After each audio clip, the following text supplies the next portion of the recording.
We still need one more.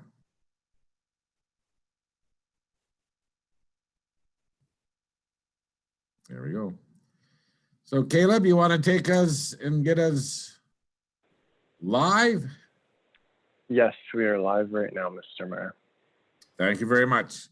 Good evening, everyone.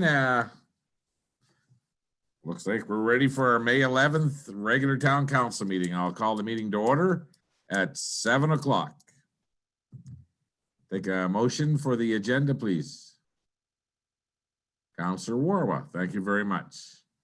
Any additions or deletions to the agenda? Dale. Go ahead. I'd like to delete 8.1, bylaw 082020 from the agenda for tonight. Okay. Make those changes. And Cliff, you have another change you would like to make? It was the same change. Okay. Okay. And the supplemental agenda went out. So we have some supplemental correspondence that is now on the agenda. Okay. Okay. So all those in favor of the agenda as changed? Looks good. Thank you. Can we get a motion for the last meeting's minutes, please? Councillor Waters, thank you. Is there any errors or omissions from within those minutes? Seeing none, all those in favor? Carried. Thank you all. So we'll start with the supplementary items.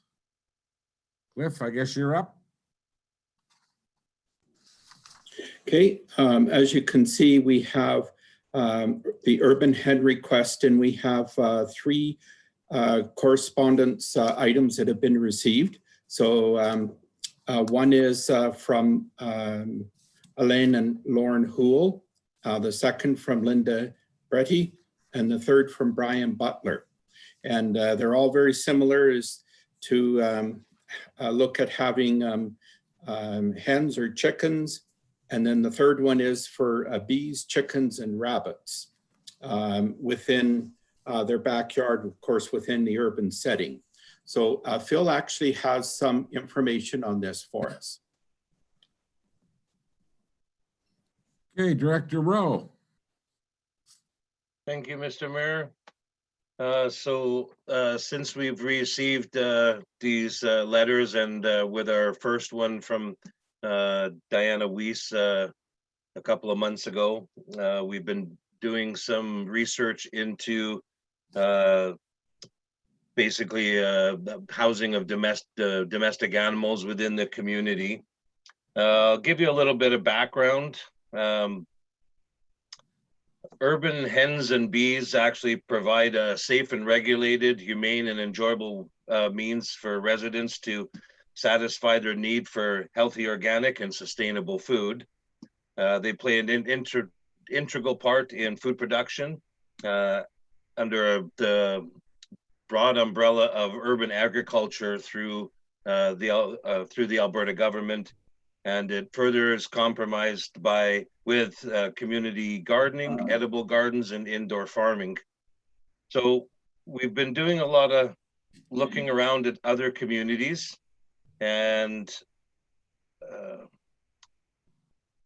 what we would like to recommend to town council from community services is to give us the permission to research a pilot project that would allow for urban hens and bees only.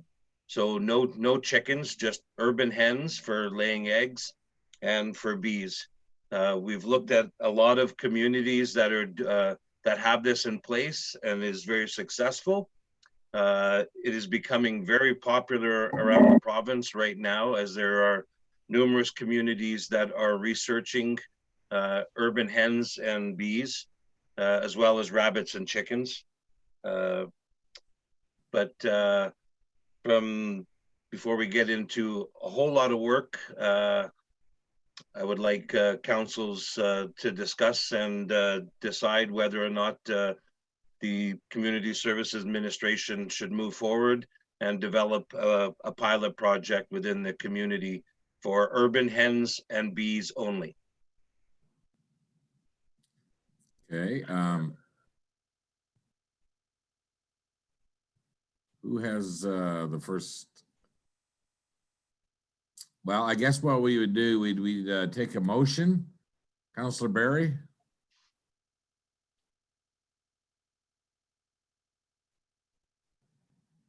I feel uneasy about this one here myself as to whether it's really appropriate to be moving towards the direction of having domestic animals within the town.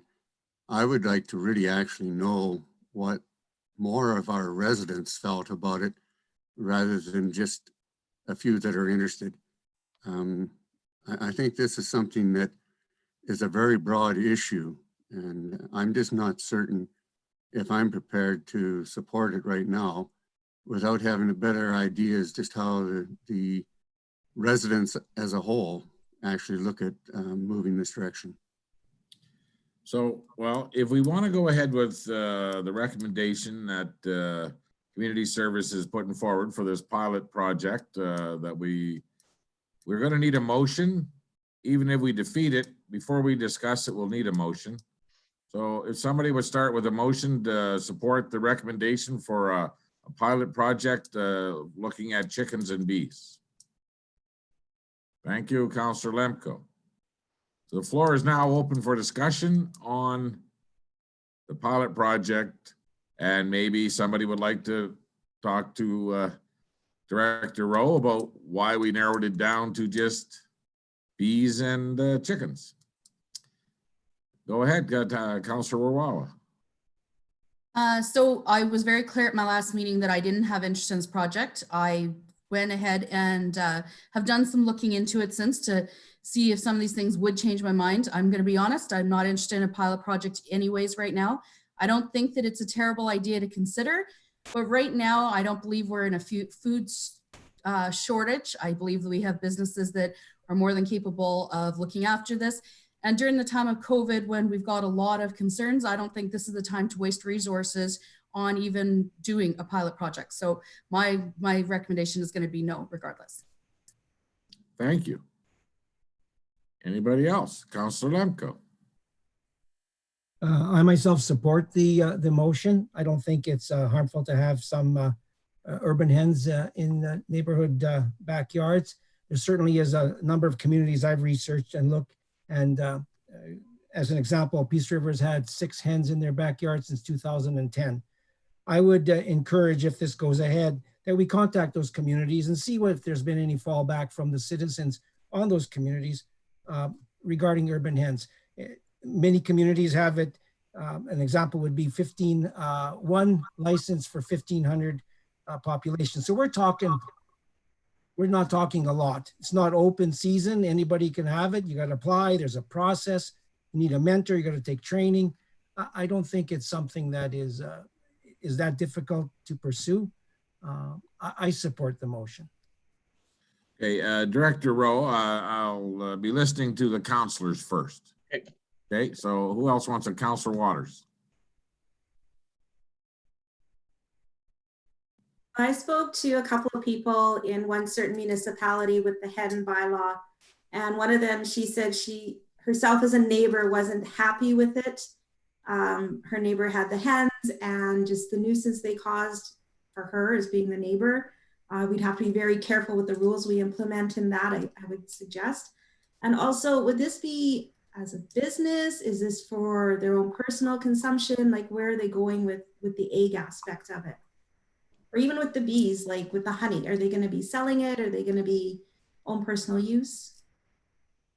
Well, I can tell you that some of the other municipalities that have had a hen bylaw in place that was very strict, that they were not to be selling eggs or for their own personal use.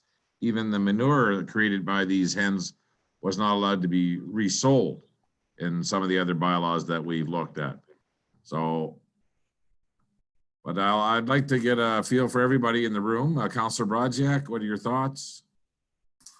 I would support the pilot project. However, I agree with Councillor Barry that we need our residents' opinion on this before proceeding. And I would agree that this should be for personal use only and definitely not for resale. All right. Councillor Rudick.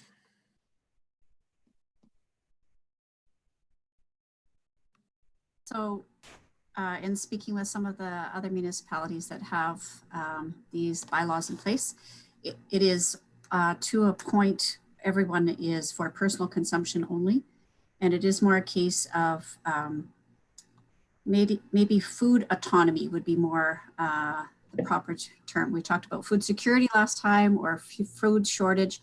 I think it's more a case of people being more interested in food production, and the city of Edmonton, for example, and we're certainly not on that scale, but their urban beef project has been in place since 2015, and they consider it as part of their sustainability, environmental protection, and the person that runs that program, for example, it's a trial basis that you need to be successful and meet a certain level of care and maintenance to even apply for a second hive. That said, I do feel like we're treading on unusual territory. This is a challenging time with COVID, but this would be a perfect time for us to engage with our citizens in a positive way and get their feedback, because I'm quite certain that the 7 of us were not elected on a mandate of whether or not we were going to be having this conversation. We're certainly capable of having that conversation, but we've heard from people that are very adamantly opposed or adamantly for this issue in a way that maybe we haven't heard from a broader swath of our citizens. So I would be in favor of exploring this option, as well as including the public in a way that might be a good, solid read of the community at writ large. Okay, well, I have talked to some of the neighbors of the citizens that wrote these letters, and the majority of them would not be in favor of having chickens on the other side of the fence. I feel that we would probably open ourselves up a little bit with the bee bylaw for anybody that has potential allergies to bees. And I don't know where it would end. I really don't, because if we said chickens were fine, then it would be rabbits, and then it would be the brood chickens, or myself personally just asking some of the neighbors of the people that have applied for this, and they would not be happy. So myself personally, at this time, I don't feel that I would want to support this. I would like to maybe have a little more feedback. I don't know if we allow one person to have chickens and the person that lives right beside him doesn't want them. How can that be fair? I mean, it just wouldn't be fair to me. If the neighbors all got together and said, we really want our neighbor to have 3 chickens, then I could support it. But I've already asked, out of these 3 people that wrote letters, I've talked to 2 different neighbors on each one, and both said that they would not be supporting chickens up against their fence. Well, one was across the street. They didn't share a fence. So anyway, we have a motion on the floor to go ahead with a pilot project to look at the chickens and the bees bylaws. So all those in favor? And all those opposed? That is opposed. It is no longer in effect. Sorry. I never seen the bylaw that you were referring to, Councillor Lemko, about how many chicken licenses were granted in Grand Prairie, or was it Peace River? It's one license per 1,500 residents. So in a Vegreville, we would allow basically four licenses within the community. Yeah, it goes, Okotoks is one in every 1,500 for 4 hens since July 17. Lacombe has 4 hens with no maximum amount in the community. It's whoever applies. Crossfield, 3 hens, and that was just implemented last year. Grand Prairie, 4 hens, but there's training and mentorship. Turner Valley, 6 hens per household. So there is, it varies accordingly. Again, Is there red- anything in any of those bylaws that you read that, Point of order, please. We have had a motion and we've defeated the motion. The discussion should be over. oh yeah? Well, Okay, I just asked the Councilor Lemko a question. yeah, it's probably not going to change the vote. Just giving you some information. The vote has been made. I understand that. I was asked the question. Point of Okay. order. Thank you. Okay, next is the economic development. Go ahead, Cliff. Could we have a motion to receive and file the 3 letters? One motion will do. Okay. Okay, Councilor Waters, thank you very much. Any discussion on receive and file? All those in favor? Carried. Thank you. Okay, next up, economic development, the advisory board, their highway signage initiative.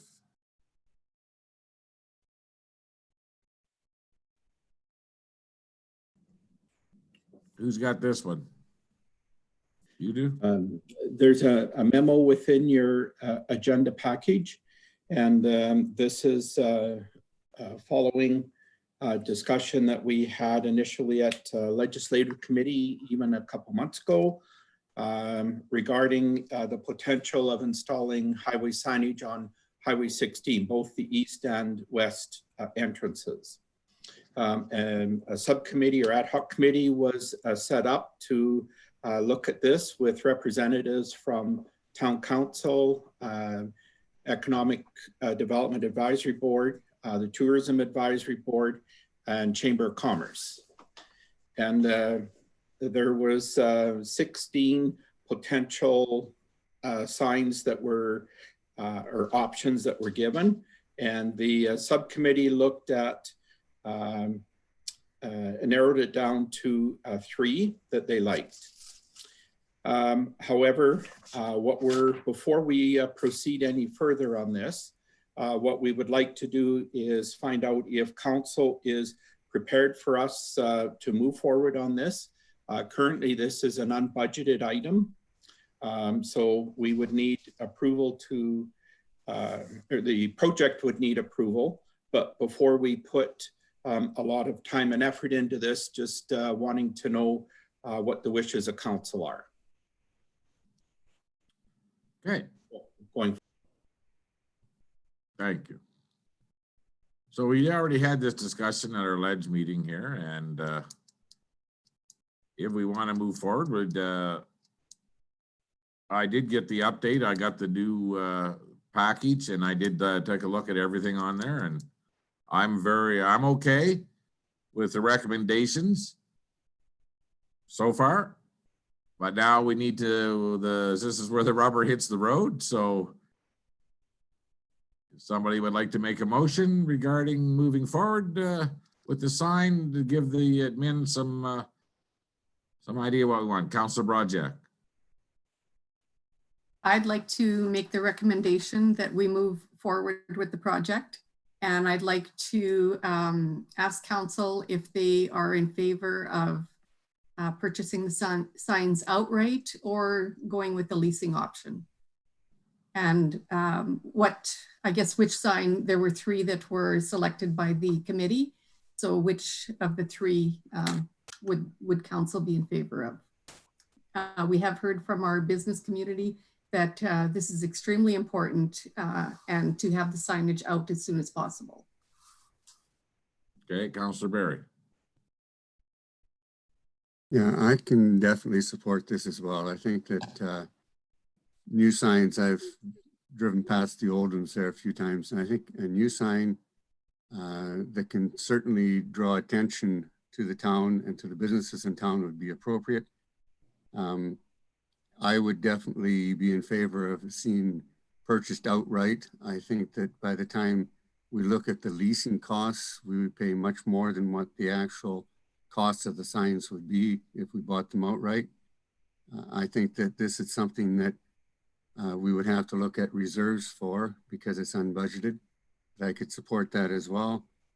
And just because I'll only speak once, I do actually like the sign number 13 with the message board, but I kind of favor changing the color scheme to the yellowish browns or golds that complement the Pysanka that one can see on sign number 2. Thank you. Okay, Councillor Lemko. Yeah, I don't disagree that we should have some new signs on the highway.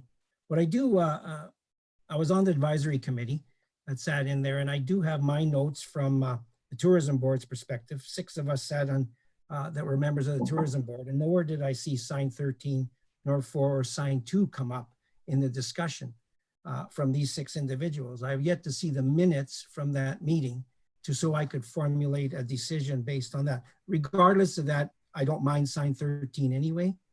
But more important, once the sign is up and the people come off the highway to see our Pysanka or our egg, we already have a captivated audience at the egg.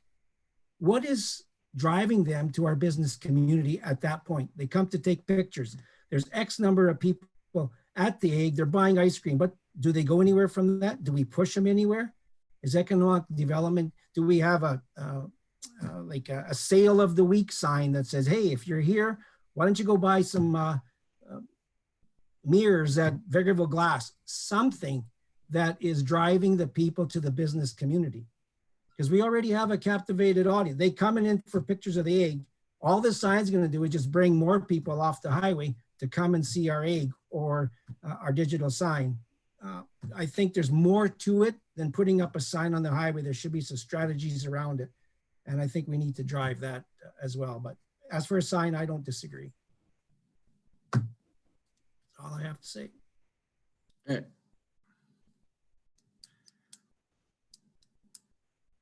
Councillor Waters. I do agree that the signage is very important. What we have now is, sorry for the word, but drab. Nobody's really seeing it anymore. It's blending in with its surroundings. I'm just a little concerned with the messaging board size. You don't have a lot of time to see it. In Fort Saskatchewan on Highway 21, just going out of Fort Saskatchewan there, they have those huge LED message signs and you see those right away. That would be my concern with the messaging board, that it's going to be rather small. But I know the people that make these signs, do the studies and stuff, they know what they're talking about for grabbing attention. And then the other question, and Tom may have mentioned it at the Ledge meeting, I don't know, is what's going to be on this messaging board? Who's advertising on it? Is it the fair, Pysanka Days, the town? Is it businesses? Is there going to be compensation from that? Like, I don't know what the discussion was on that, but I do agree we need the signs. Well, I can let you know what I've taken out of the conversation so far. What I've heard about the signs is that they were going to approach maybe some different organizations in town and see if they wanted to be part of it. We haven't done that yet because we haven't fully committed to it. I don't think I've ever heard any talk about individual businesses advertising on it.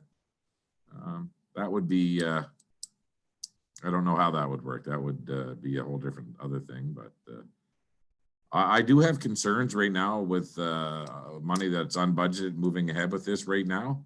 I would really like to see it in our budget discussions in October for sure, when we knew a little more about where our finances would be. That budget discussions will be just after our extension for the penalties on the property taxes and stuff. And I think we'd have a little better read of where we're at. I'm not against the signage at all. I do believe that it's time for a change, and I do like number 13 too. So my problem right now would be is the funding of it right now. And there is a few other questions moving forward with what organizations may want to be involved with the sign. And these things need to be looked at right now. So And I would be, if we did go ahead, yeah, like, I think it would be a big project right now for the town itself, the municipality to take on, not knowing exactly where our finances will be, and that's just the way I'm sort of built. When things aren't good, I don't spend money. I have a hard time with it. But saying that, Councilor Rudick, what are your thoughts?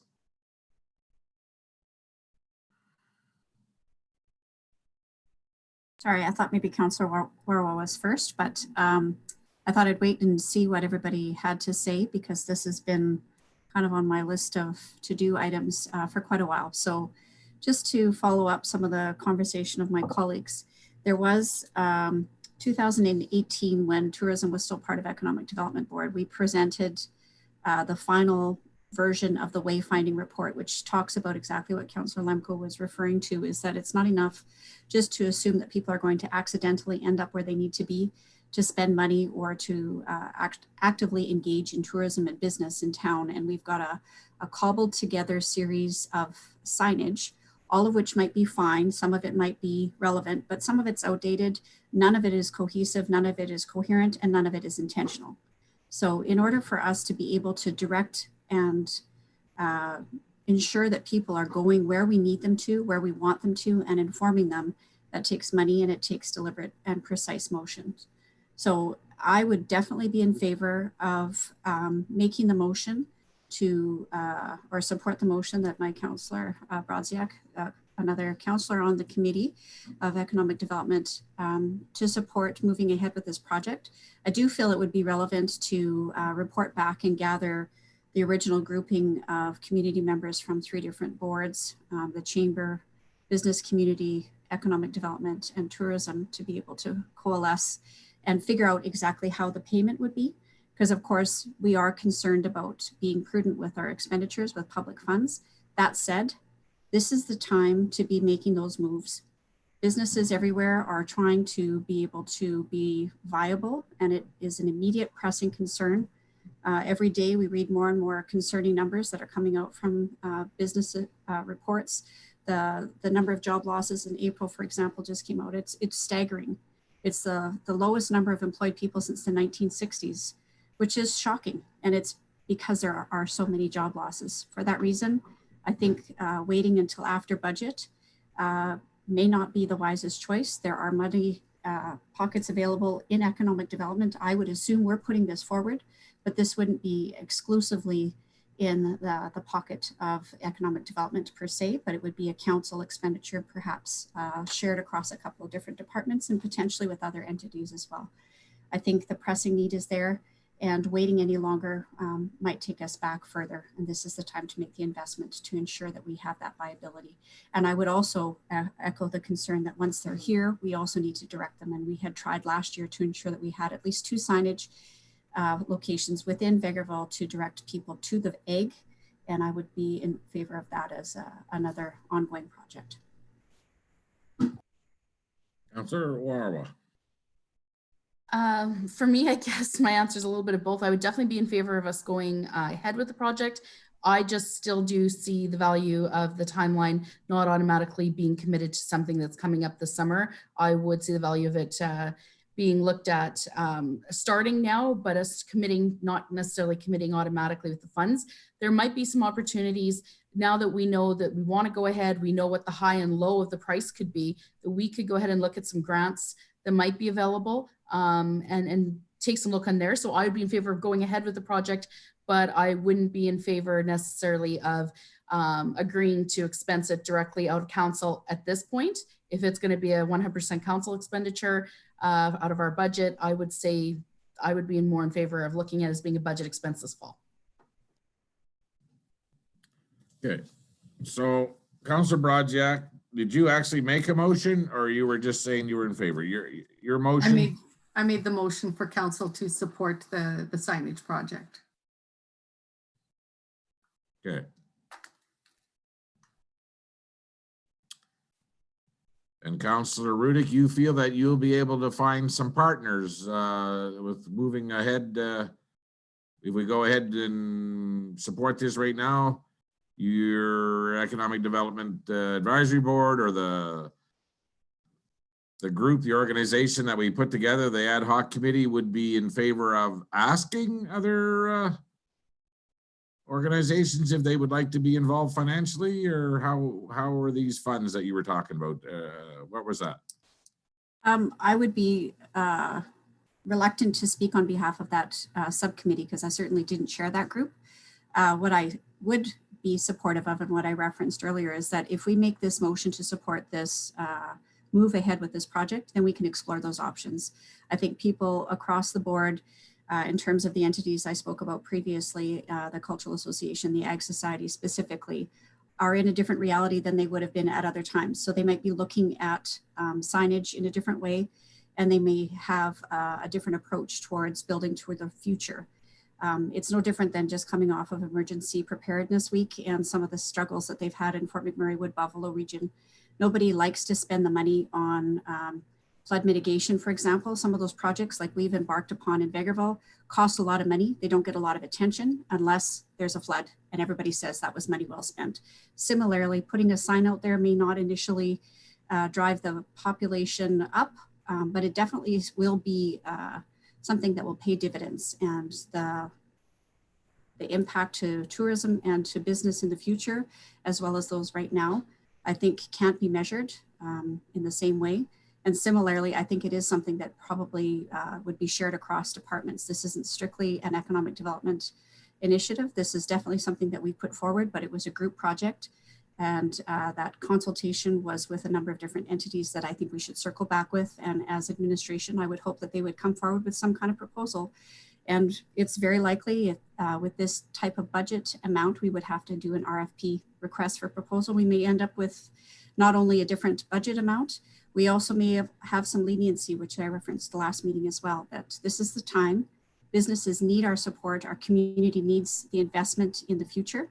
And we may be able to get some cost savings by taking a look right now. Okay, so you feel that if we put a sign up that says Vegreville, world's largest Pasanka, that it's going to help our businesses immensely here, that it's needed right now. Okay. Councillor Warwa. I just want a point of clarification before the vote. So is the actual motion that is being made right now the motion to go ahead with the project, or is it tied to specifically go ahead with the project to be completed at this point? I guess that's what I'm looking at is, I mean, there's one thing to make a motion to go ahead with committing to the project and starting to gather the data and it coming back with recommendation. There's another one if we're committing to, we're doing it, it's right now and we'll fund it if need be. So I guess I just want a clarification as to what exactly the motion is. Yeah, if it's for the $265,000 to be taken out of reserves tonight and put towards this project, or is it just that we're going to give a task the administration with going a little further into this right now? So go ahead, Cliff. I would suggest that it's to move forward on this project, for administration to move forward on this project. And then we will bring, we will have to go to an RFP on this because of the amounts or the estimated amounts. And then we would bring back a total project cost to council. And at that point, then we can determine how it's going to be financed, just like we would in a budget meeting. So at this point, this would be our approval to move forward to get the information so that we can get a project cost. Councillor Barry. Councillor Brodziak, are you in agreement with the interpretation of your motion? Yes, I'm in agreement with the interpretation. Okay. All those in favor of the motion?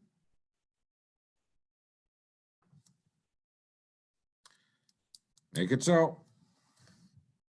Hopefully it'll be October.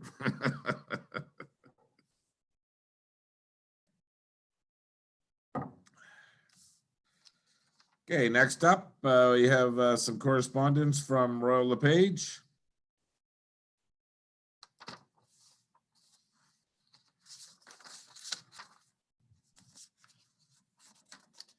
Who's got this? Dale? Nope. Oh, Councillor Waters? You would like to step out? Yes, I have a pecuniary interest, so I don't know if it'll be Caleb or Sandra who will take me out right now or put me in the waiting room and let me know when I'm back on.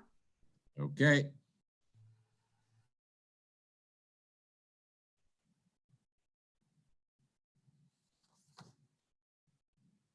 Okay, whose department does this fall into? This Paul? would be mine, Okay, Your Worship. So this letter is from Crystal Hook, who represents her client Ryan Clark, who resides at 4821 45th Avenue in Vegreville. And he is interested in purchasing a lot adjacent to his property that is owned by the town, specifically Plan XVI-A Block 6, lots 2, 3, and 4, but namely Lot 2. He's offering $15,000 plus GST for the lot, which he will amalgamate with his title. This is a cash conditional offer with the stipulation that the town take care of the cost of subdivision, and Ryan will take care of the cost to amalgamate with his title. And Ryan proposes that he will have a taxable structure on this land and have the property fenced within a year. Now, this land is not land that we have listed for sale. So this is an unsolicited offer. We have not had an appraisal done on this property because at the ledge meeting when it was discussed, it was not clear to me if council wanted to proceed with this or not. So. and can you tell us what the appraised value of that lot came in at? We did not have an appraisal. Oh, sorry, okay. Thank you. So. Councilor Rudick.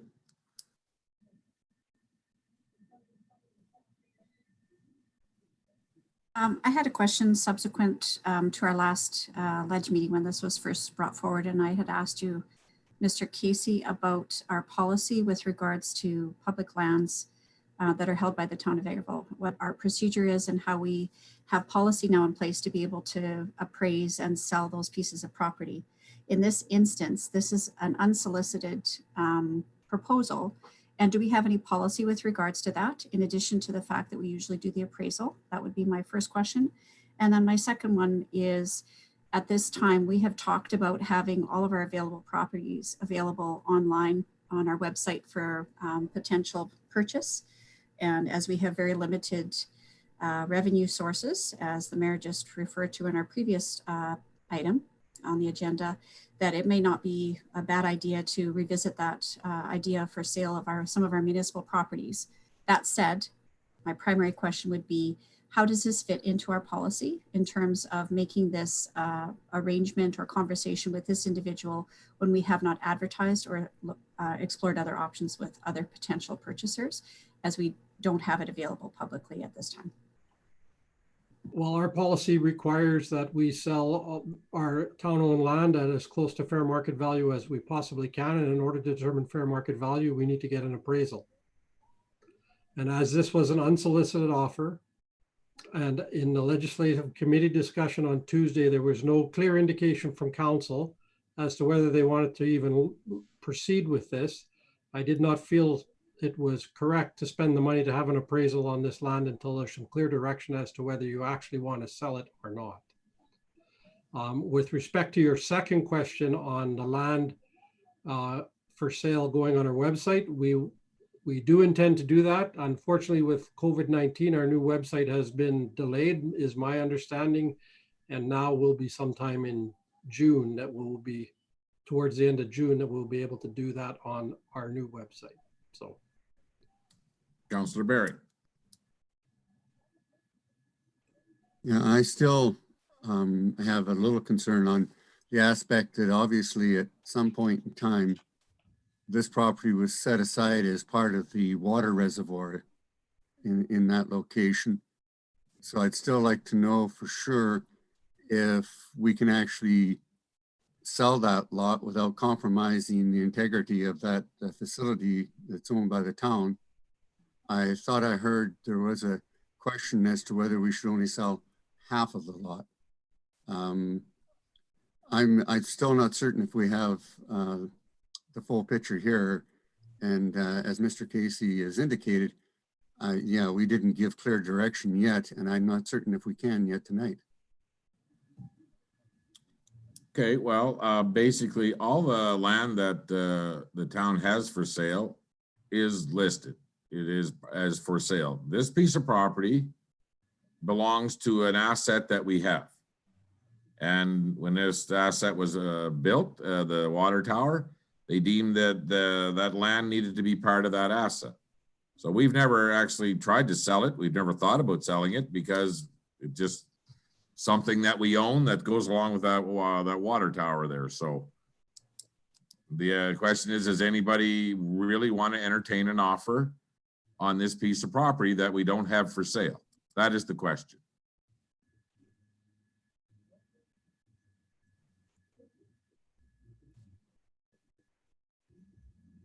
Councilor Riddick. Well, I waited to see if anybody else had some comments on this, but I do feel it would be prudent to explore the cost. So I'm not sure what the appraisal would cost, but I guess we need to know to what end. So at this point, the usage of the reservoir and its primacy and importance in water security for the community has diminished somewhat as we've changed our operations and how things have changed over time. So I believe Mr. Lepage said last time that there is still enough room to be able to maneuver and do any kind of repairs, that there's nothing underground that requires its integrity of that particular piece of property. That said, this might be another project for another day to take a look again at which lands we do have available. So as you highlighted, Your Worship, that we do have our available lots for sale. But this is, you know, we had other reserves that we hadn't put up before, or we had discussed it, the land use bylaw last council. That committee had put forward some pieces of property as potential resale properties. That said, I would not be opposed to having an appraisal and potentially selling a partial or full amount of that lot. Okay, so to move forward, we're gonna need a motion if in favor of selling this lot, and if that means they'll get an appraisal and then enter into negotiations with this citizen, or if we don't approve the sale, potential sale of this lot, then we'll just leave it status quo. So I would need someone to make a motion regarding that decision. No? Councilor Riddick, you'll make the motion? Well, I think the motion that administration might be looking for is a motion to make an appraisal for that property. And then would we be bringing that back to council for further discussion before it's actually sold? In order for us to have this conversation, we need to know that this is an accurate pricing and whether or not that's the right price or what we're comfortable selling with. I don't know that we've had enough discussion with administration just from the cursory conversation that we had last time with both infrastructure and planning. Okay, well, it won't be administration's decision if we're going to sell it or not. So if we want to get an appraisal, that means that we would all agree that we would at least have a unanimous decision that we are willing to sell it. Councillor Barry, you were next. Yeah, it strikes me that this is an unsolicited because the individual who lives beside it has a desire to own it and use it, which is a little different than having it on the real estate market because it is a smaller lot. I think that I'd be willing to sell it so long as we're not jeopardizing the integrity of the town facility. But I'd also want to sell it at fair market value. Okay, Councillor Lemke. Yeah, I'm the same mindset as Councillor Barry. I wanted to know for sure from our from Dale and his department if this piece of real estate is vital to the community moving forward in the future if we need it for the integrity of the water tower before I'm going to even spend any money on assessment, because if we're not selling because of that, what's the purpose? Okay. Councillor Warwa. I'm just wondering if Mr. Casey would be able to tell us what's the approximate price of to get just an appraisal assessment done, sorry, on one piece of property like that. The last appraisal we had was for the house that's coming up just now, and that was $375. Councillor Brajak. And I'll also direct this to Mr. Casey. What would the, and also Mr. Lepage, what would be the approximate value to subdivide the property? Because the proposal was that the town would pay for that cost. So what would the cost to subdivide the property? I'll defer to Dale for that, or to Mr. Lefebvre for that. Well, it depends. It depends if the lots are all in the same block and plan, makes it easy. If we're gonna do half a lot, then it'll need a survey for sure. So the price can range, if it's a survey included, could be up to $1,500 if we have to subdivide new pins and register with land titles. Or it could be less if it's all the same lot and we're selling the lot separate as a, I believe, 50 by 140 lot. I can get that information for you. And I would like the opportunity to just go back through some archive information and just ensure that by disposing of the entire lot that we're not going to jeopardize ourselves later. I don't believe from the information I have that there is anything underground. I did look at if we sold the whole lot, they leave us about 35 feet to the west from the reservoir. I feel that's enough to do repair work and things if we had to, but I think I'd like to dig just a little deeper, because once it's gone, you're not getting it back, right?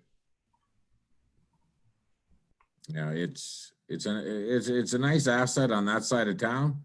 If the water tower itself outlived itself, this longevity was over, it's still a nice piece of property for the town to own altogether there. And you can basically say about 22.5 is what reality in town is right now on that empty lot, probably. So just thought I'd let you know that.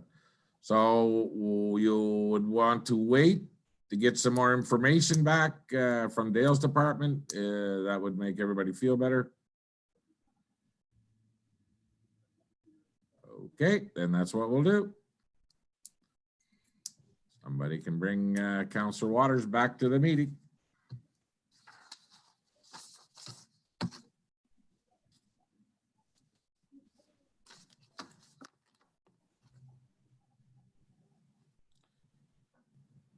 Mr. Casey, you have the cash statement. I do. Just give me 1 second here. I'll load it up.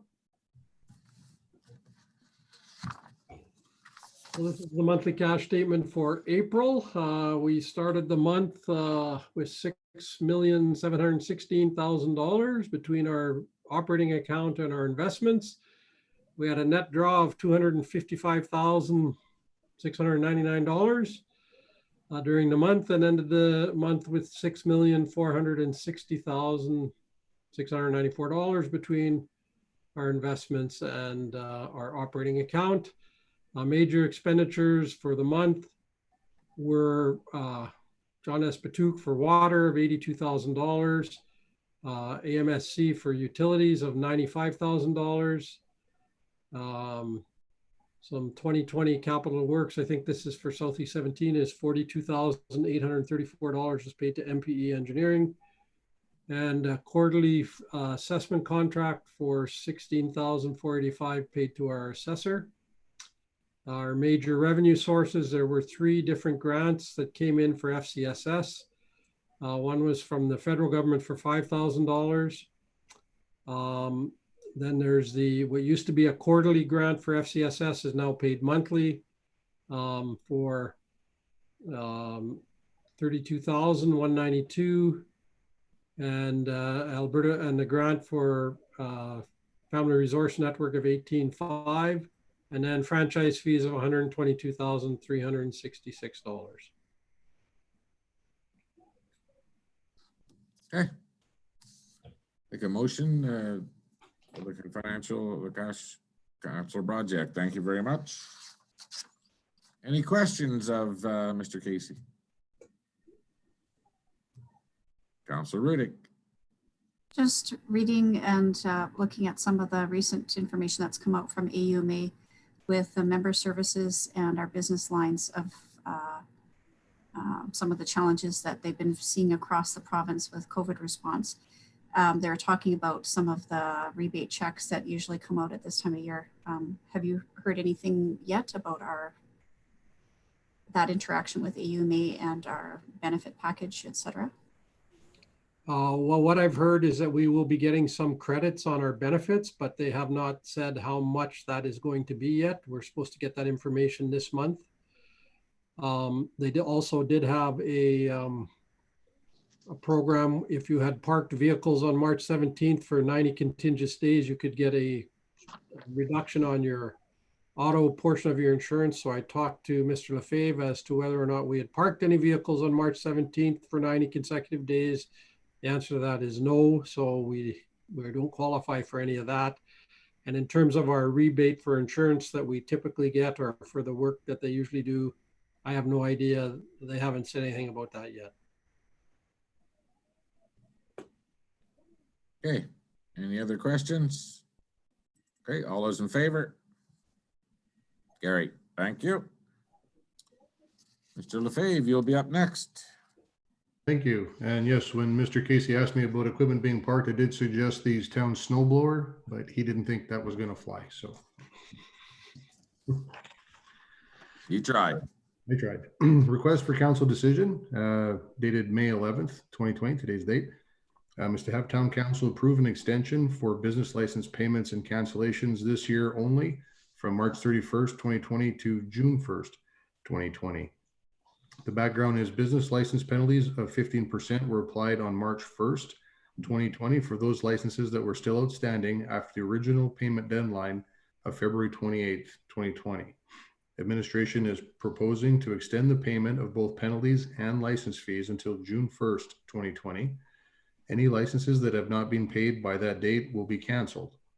Due to the restrictions put into place by the COVID-19 pandemic and the requirement for self-isolating practices and social distancing procedures, it has increased the difficulty for some businesses to pay their 2020 business licenses fees. The extension of the cancellation date may accommodate some of the businesses at this time. Recommendations being made for town council to approve the deadline extension for business license payments, including penalties, as well as the cancellation of 2020 business licenses from the original cancellation deadline of March 31st, 2020 to June 1st, 2020 to accommodate those affected by the pandemic. Councillor Barry makes the motion. Thank you. Any discussion on the motion? Pretty self-explanatory then. Okay, all those in favor? Gary, thank you. So, Mr. Casey again. Yes, this is a request for council decision for the sale of tax recovery property on Lot 8, Block 26, Plan 1966A, civic address 4769 49th Avenue. The background is the town of Vegreville acquired the property at 4769 49th Avenue through the tax recovery process in October. Until recently, the property was occupied by a renter who vacated the premises in March. The town engaged Atlas Appraisals to perform an appraisal on the property. The appraised value was significantly less than the assessed value of the property. And given the large discrepancy between the appraised value and the assessed value, administration reached out to a local realtor to assess a reasonable fair market price for the property. And the proposed fair market value provided was in the range of $85,000 to $89,000. The communication strategy would be the property will be offered for sale through advertising in the local newspaper and information provided to local realtors, together with the conditions of purchase and sale. In addition, for sale signs will be placed on the property advising prospective purchasers to contact their local realtor. Financial implications: all successful sales agreements negotiated through realtors will be subject to payment of commission in accordance with Schedule A of Policy 2017-11, Sale of Town-Owned Land. All funds received will first be used to repay property tax arrears and costs, including commissions. Any proceeds in excess of property tax arrears and costs, including commissions, will be held in trust in a separate bank account, and the previous owner and other interested parties will be notified and must make application under Section 428(1) of the Municipal Government Act to the Court of Queen's Bench to obtain the surplus funds. Recommendation is town council approve administration's recommendation that the property be offered for sale for $89,000. Thank you. Thank you. Councillor Lemko makes the motion to go ahead with the recommendation. Does anybody have any thoughts they'd like to interject with right now? Councillor Rudick? Just to clarify, if we're not able to access our new website until the end of June, is there any way that this property, in addition to the methods that you listed there, would be available online on our website in the interim on the current website, or no? I do not believe so, but I will have to concur with Caleb to find out.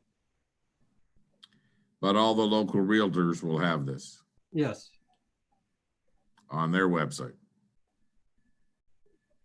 Well, not on their website unless we ask them to put it as a MLS item.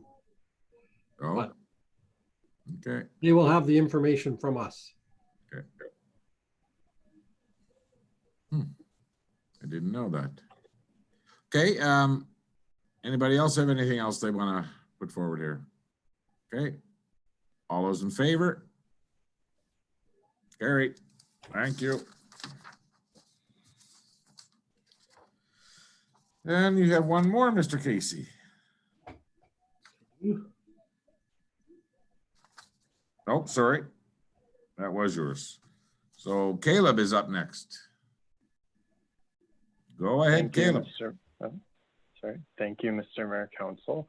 So the background is on the 2019 annual report is to provide residents with an overview of last year's activities in a transparent and easy to understand and engaging manner. The 2019 annual report includes the unique highlights and functions of town departments, as well as the in-depth financial discussion and analysis of the town's 2019 audited financial statements provided by the Corporate Services Director, Mr. Paul Casey. The 2019 annual report demonstrates the town's financial position and our commitment to ongoing financial responsibility. The communication strategy for the 2019 annual report is to have it posted on our website and shared through social media, as well as in our municipal scoop. Pending the reopening of the admin office, we'll also have hard copies available for residents to pick up. Administration's recommendation for council is that council adopt the 2019 annual report as presented. Thank you. Looking for a motion. Councillor Waters. Any discussion? Councillor Lemko.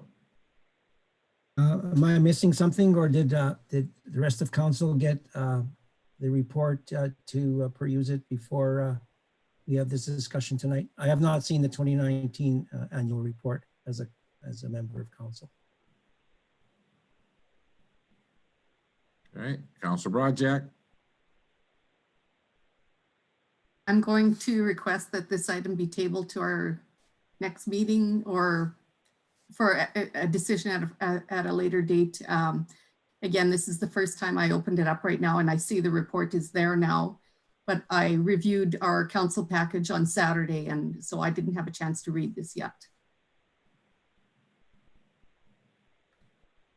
Okay, is everybody else, Councillor Rudick? Just for the sake of our viewing audience, which might be just us, the reason that some of council might want more time is just it's a substantial document in excess of 50 pages, I believe. So it's not something that we want to make sure that we endorse in a way that's enthusiastic representation of the community, for exactly the reasons that Caleb had highlighted, that we want to be clear and transparent with the public, but we haven't had a chance to go through it by department or our responsibility. So there's a few areas that I just printed off that are areas that I'm more interested in as my boards, for example, solid waste and recycling. I would have loved to see some of our statistics there and some of our projects, and we've got some great pictures from the last year that would have been great to share there. I think it looks up to date, and it's nice to see that we have an annual report to be able to share for the second year in a row. So I appreciate that to go along with the annual report, the financial reports, I mean. But I do think we need some more time to be able to peruse and evaluate. Councillor Barry. Yeah, I think I could support the aspect of tabling or postponing to a later date. I did manage to open it today because I was looking at some things, but it is a substantial document. On the surface, it looks to be a very good document, but I would like to take a look at it a little bit more closely. Okay. Cliff, you had a comment? Just a point of order, we have a tabling motion which is non-debatable. So if we're going to table it, we'll move it, and then Councillor Waters' motion will be dealt with at the next council meeting. Well, I guess then I will take so a vote on those who would like to table the motion right now. All those in favor? There you go. Then we won't discuss it anymore.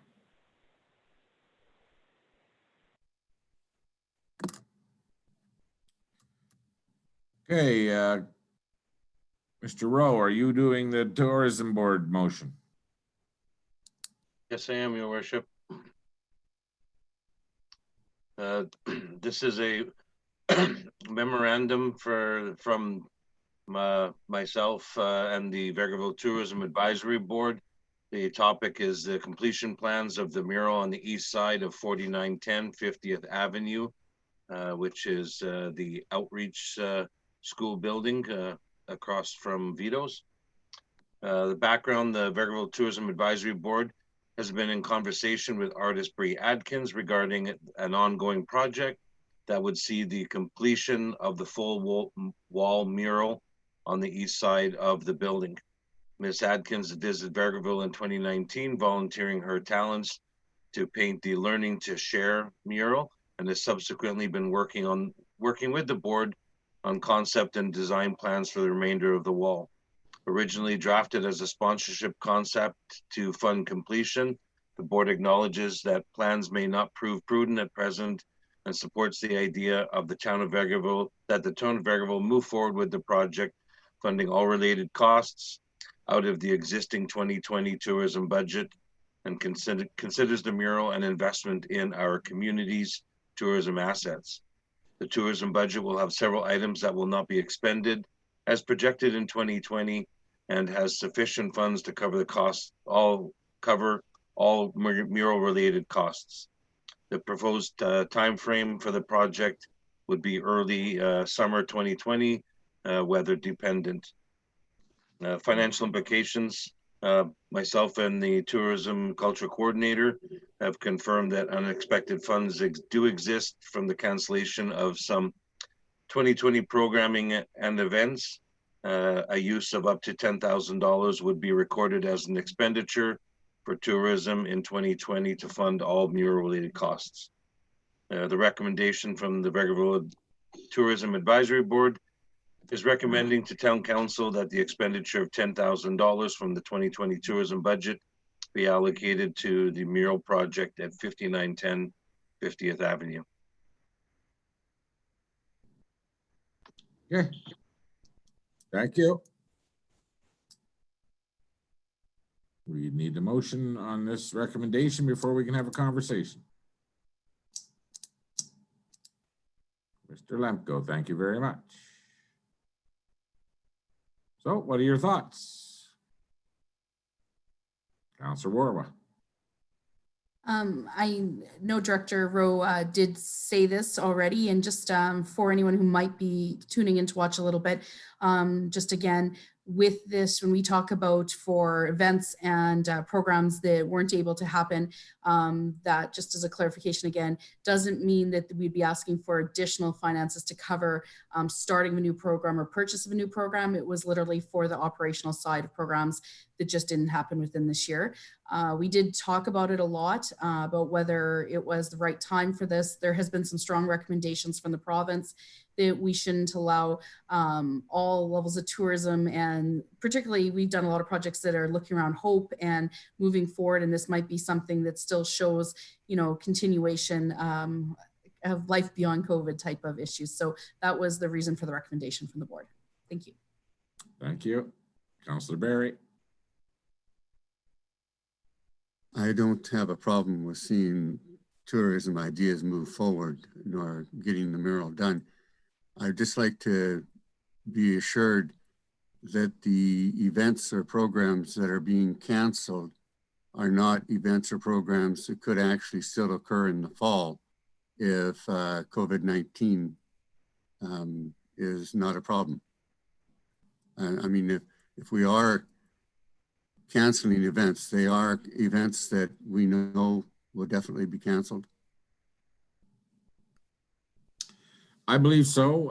The way that I was informed is that this money it will not show up again in another budget request. It was for things that didn't happen up till now, and then for sure not going to happen in this budget cycle. So, any other comments? Okay, all those in favor? There we go. Looking forward to seeing the downtown area with some more artwork on it, and hopefully it's going to be something that will inspire the citizens. So thank you all. So we were going to call on Mr. De La Fay, but we're not going to do that right now.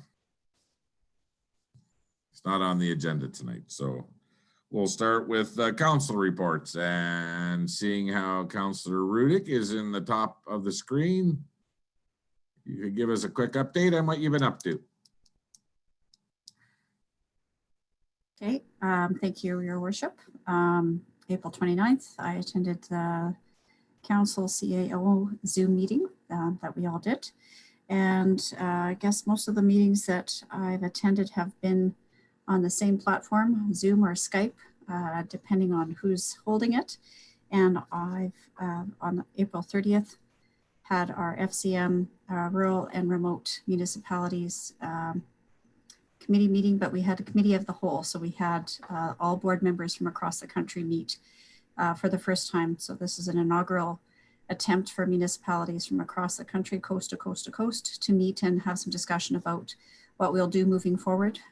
Usually the annual general meeting is held at the end of May, beginning of June. And of course that's been canceled, but in order for us to be able to move forward as a board of directors, how will we continue to do that legislatively? So that was a lot of discussion moving forward, as well as the advocacy that continues from the smallest to the largest of communities across the country, with specific discussion about the financial impacts to municipalities.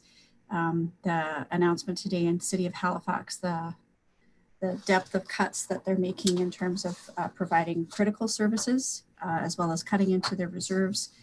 Municipalities across the country are really feeling the financial pressure, and it's getting more insurmountable. So that was a very big topic of discussion. The Legislative Committee meeting on May 5th, and also attended a webinar, Recovery for Everyone, on May 6th. And that was a look at democracy and gender in governance, responses to COVID-19, talking about how to continue to be able to provide good governance in a time when we're more remote and separated from each other, and how that's impact is felt differently amongst different communities, both in Canada and abroad. And a community conversation on May 6th with AHS, a Central Zone, talking about community impacts of COVID-19 and what they're looking at in terms of mental health supports and some of the challenges that we've talked about previously, that the economic impact they're considering as the second and the third wave. So not the actual infection of COVID-19, but more the social and emotional impacts are the ones that they would consider the fourth wave. And that's the one that most communities are actually most concerned about at this point. The incidence of domestic violence and the increase in calls to helplines across the country have increased. And in Central Zone, Alberta has particularly high rates of suicide and domestic violence anyways. So FCSSs across the province are really very busy, and mental health is also feeling the pressure. So they've been trying to increase the availability of counseling supports, as both our counselors on FCSS have referenced before. And tonight's council meeting, in preparation for the FCM rural and remote meeting on Wednesday, some more statistics that we've been looking at in terms of how specifically municipalities need additional support from the federal government, and that the jurisdictional imbalance that there currently exists is really pushing the province to be able to join in. The challenge is that this is an unprecedented issue that we've never faced before, and the disparity that there is in terms of financing and support for municipalities cannot be debated at this point. Who ultimately holds responsibility for municipalities as a creature of the province? At this point, we just need to be able to have enough money in our bank accounts to be able to provide the vital programming. We're very lucky that there's been prudent programming support over the years and prudent spending in Vegreville, so we are able to sustain our current level of programming. But I do want to just make sure that it's clear that even making an investment in terms of the signage, I don't think that that's the one hit approach in terms of supporting business. Economic development is a multifaceted, timed out process of expanding, promoting, and enhancing the economic prospects of our community, and it's building on existing programming as well as looking for future growth. And we need to keep an eye towards the future. And in that vein, I look forward to some good news as we move forward carefully and cautiously in this next little while. Okay, thank you very much. Councilor Lemke, you're next on my screen, so. Thank you, Your Worship. April 29th, I attended the CAO council meeting via Zoom along with the rest of the council. I was fortunate enough on May 1st to be able to attend the 100th birthday celebration for Jesse Bodner at the Homestead Lodge, the parade, and the following dialogue with this 100-year-old centurion. And quite sharp lady. I was quite impressed at her humor that she was, and the celebration she had. Was good on us for being there for her, and good on the Homestead Lodge for allowing us to be there.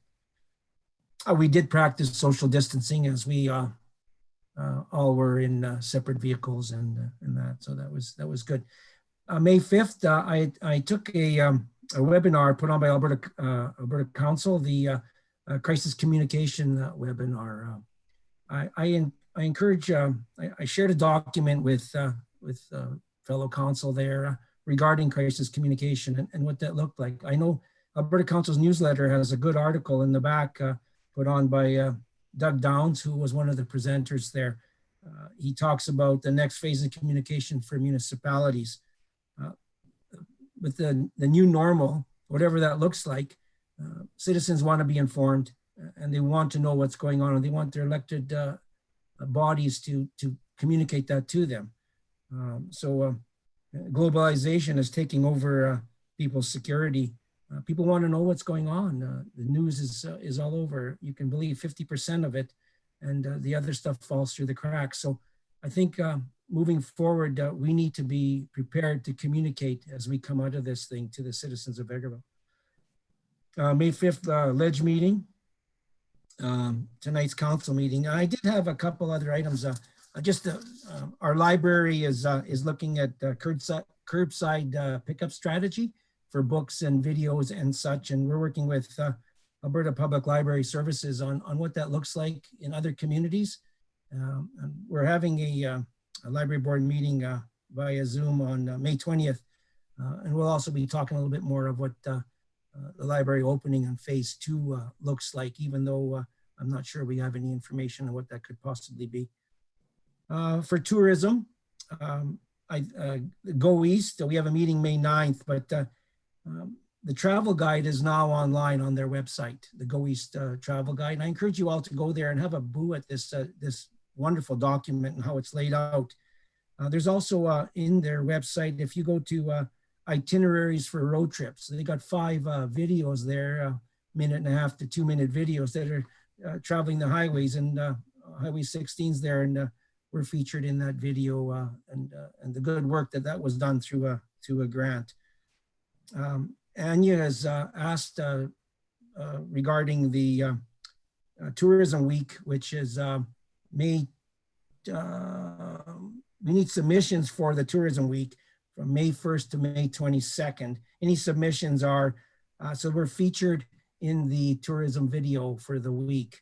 So she's asked if there's some ideas out there of what we could do as a community to promote the tourism so that we could be featured on this Tourism Week video. And some suggestions was Kevin Keselevich from Go East doing and talk about importance of how important rural tourism is to the region, or Jameson doing something on being the face of the chamber, small business radio, a member of the Tourism Advisory Board, and a collective message from that, or your worship talking on behalf of the small business and non-profit tourism for our area. And she's encouraged if we have ideas of what that could look like, so we could be in that snippet video, throw those her way so that she can get this type of video going on. And that, your worship's my report. Thank you very much. Councillor Berry. Thank you. Most same meetings. I did enjoy the parade. I thought that Jessie is a remarkable lady at 100 years and 2 days when I saw her. She seems to be full of spirit. Really enjoyed that. The other 2 meetings that other councillors have referred to, some of the time that I've been spending is in preparation for meetings that will be coming up.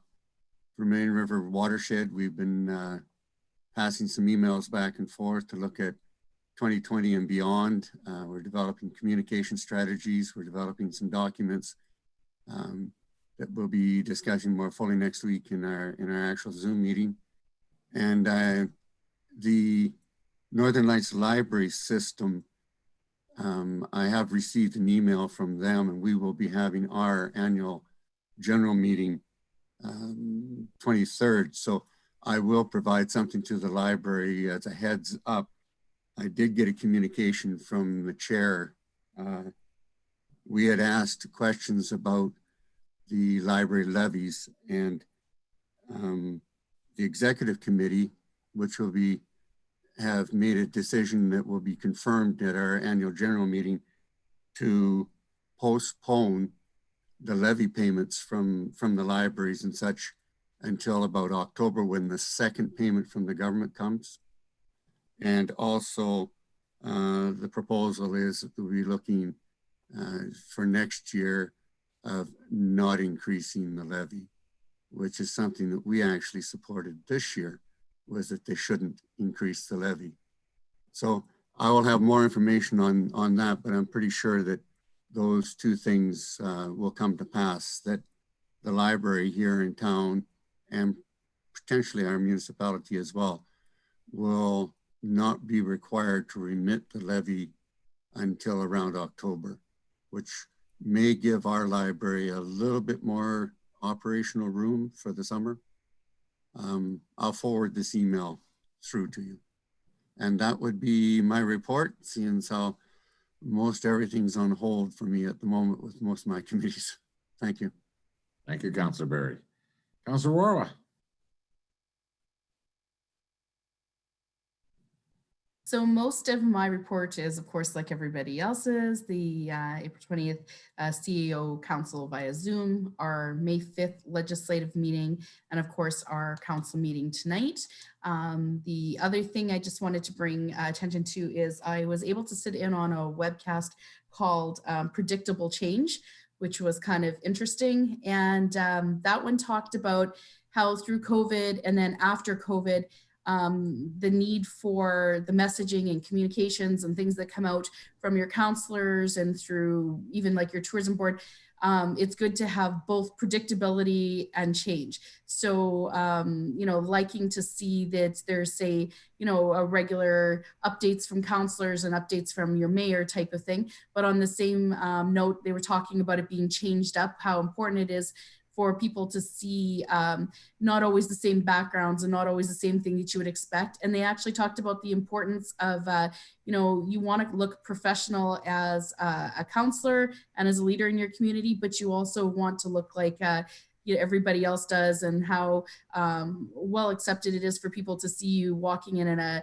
very everyday setting. So the whole entire little webinar thing was about, you know, picking up your little phone and doing a 2-minute talk into, and that a lot of communities are encouraging their counselors to do that, whether they're posting them on their own sites or whether they're posting and sending them to communications to look at, you know, type of thing. But that these little personal notes are something that's, you know, being emphasized during COVID and then beyond that.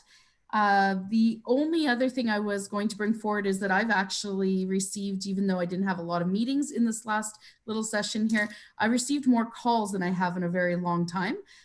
They're particular about 2 departments. So I'm going to take this opportunity to shout out to Mr. Rowe, Mr. Lepage.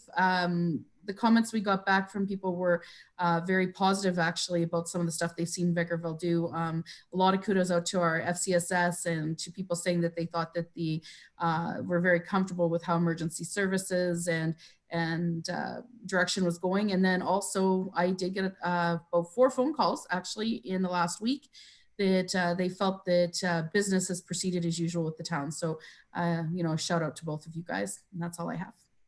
Thank you very much. Councillor Broadjack. Okay, very much the same. All meetings attended via Zoom.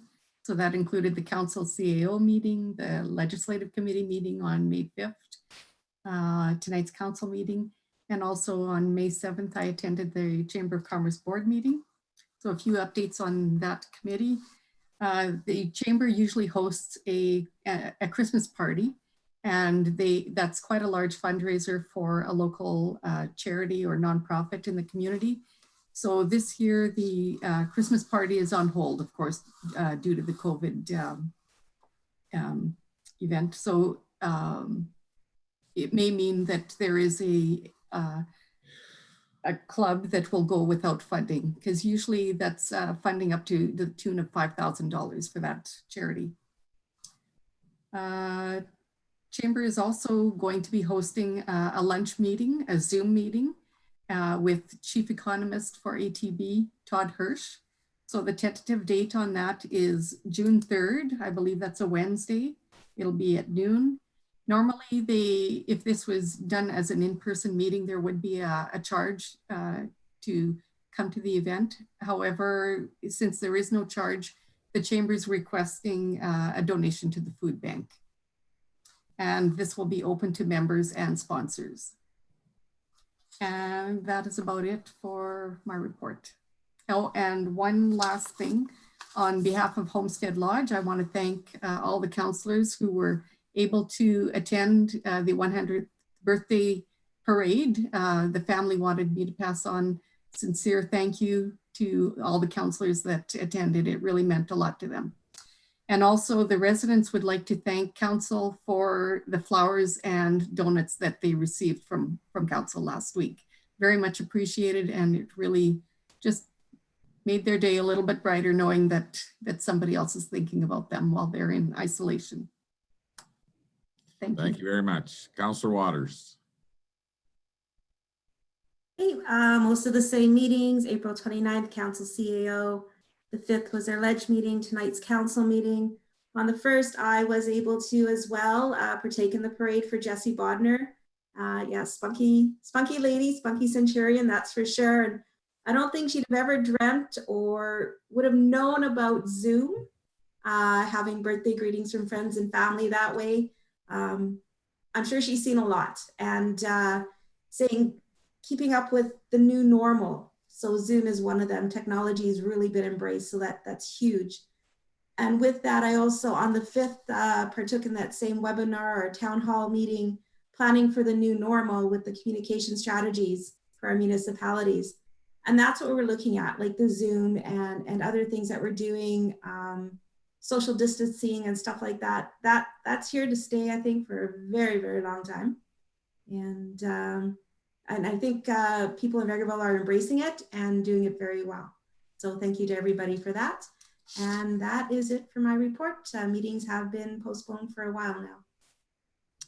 Thank you very much, Councillor Waters.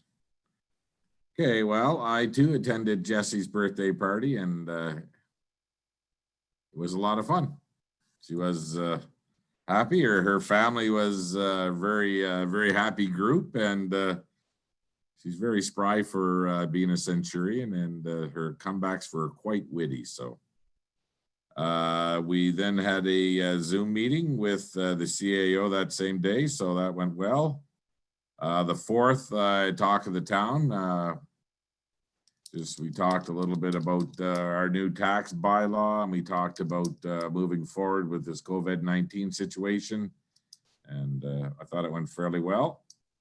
The Ledge meeting on the 5th. On the 6th, I took part in a round table with our MP Shannon Stubbs, our MLA, Jackie Hominick, the mayor was me, and Reeve Roger Konieczny. And it was the chamber thing. And I think that it came out today. I think that they put it out there today. I don't know if any of you have seen it, but it was nice to get together with all of them and answer some questions. We all share the same common goals for this area. So it was nice to be in a conversation. Actually, it was a lot of fun. There were some good laughs too. So on Saturday, I met up with the Ukrainian Canadian Congress on the food drive at the food bank. Our MLA Jackie Hominick and myself met up there when they got in town with the van, and they made a short video of us unloading the van, practicing all the physical distancing that you can when you're unloading a van. And it was nice. They did a little interview with each one of us afterwards, and I talked about the positive relationship that we've had with their organization for at least, I know, of the last 30 years I've been in town. And it was nice. And they were heading from here to Smoky Lake and to St. Paul, dropping off food at the same time. So that went very well. And then on Sunday was a very big day. I got a few mothers in the house and some grandmothers. So I got to stand back and watch somebody else do all the barbecue, and it was awesome. And then tonight's council meeting. So I've had a few town halls that I've been in on, and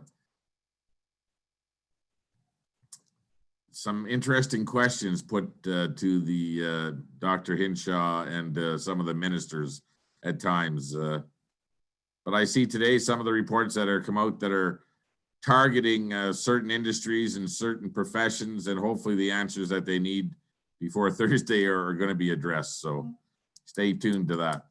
Oh, and yeah, talk of the town this morning too. Another one in the book. So that being said, I would now like to entertain a motion to go into a closed session to talk about what would be harmful to business interest, and we need to go into a closed session for that. So, Councillor Warwa, thank you very much.